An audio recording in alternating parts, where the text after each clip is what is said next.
करवा चौथ की कथा। बहुत समय पहले की बात है। एक साहूकार के 7 बेटे और उनकी एक बहन करवा थी। सभी सातों भाई अपनी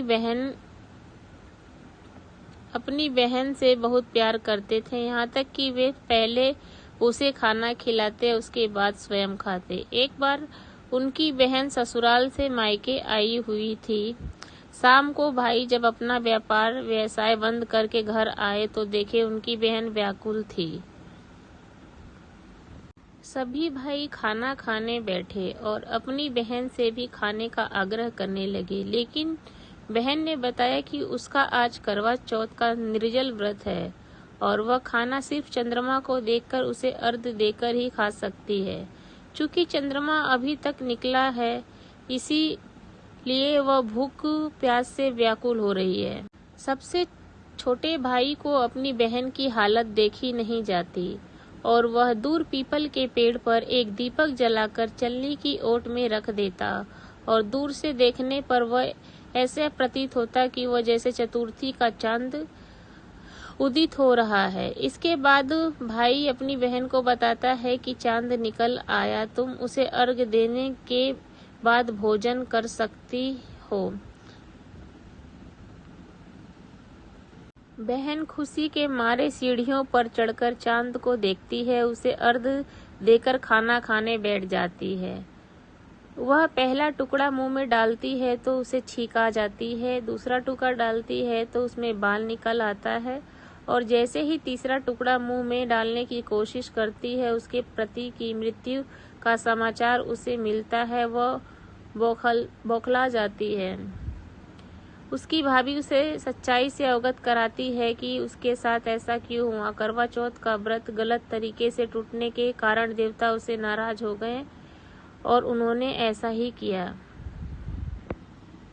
सच्चाई जानने के बाद करवा निश्चय करती है कि वह अपने पति का अंतिम संस्कार नहीं होने देगी और अपने सतीत्व से उन्हें पुनः जीवन दिलाकर रहे।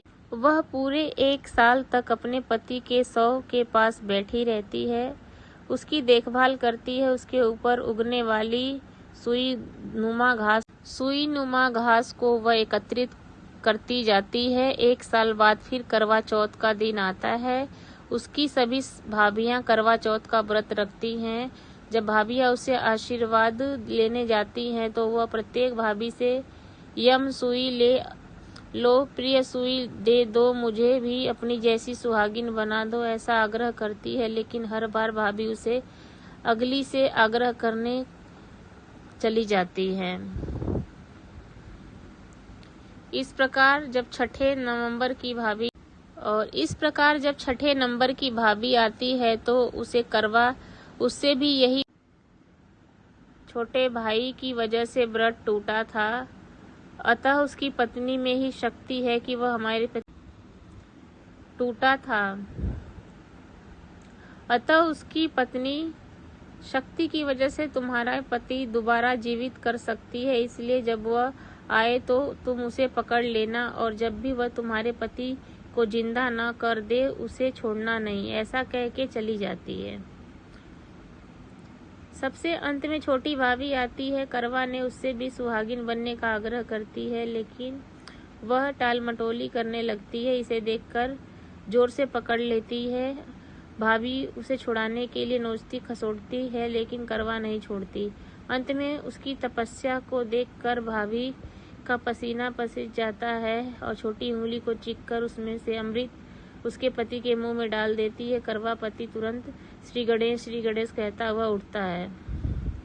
इस प्रकार से उसकी भाभी के माध्यम से करवा अपना सुहाग वापस पा सकी। हे श्री गणेश माँ गौरी, जिस प्रकार करवा को चिर सुहागन का वरदान आपसे मिला है, वैसे ही सब सुहागिन को मिले।